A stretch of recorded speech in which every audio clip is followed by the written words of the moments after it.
Good evening. This is John Brown with WBC News. Tensions continue to rise in Gaza as mediators Egypt and Qatar presented a new ceasefire proposal, which Hamas has now accepted. However, Israel has countered with its own terms, in full coordination with the United States.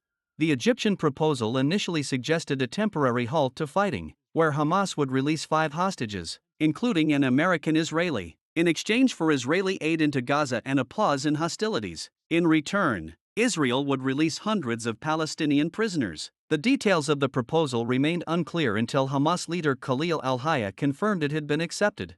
However, Israel has responded with a counter-proposal, details of which remain undisclosed but were offered after consultations with the U.S. Israel is determined to retrieve the 59 hostages still held by Hamas, many of whom are believed to be alive. Their stance includes the demand for Hamas to disarm and for the group's leaders to go into exile.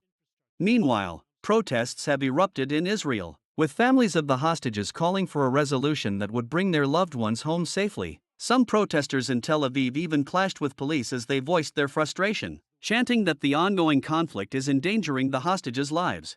The situation remains dire as Israel's ground operations continue in Gaza's Rafah area, while the humanitarian crisis deepens. Since the conflict erupted following Hamas's October 7 assault, more than 50,000 people have died, and widespread destruction has left over 2 million residents displaced.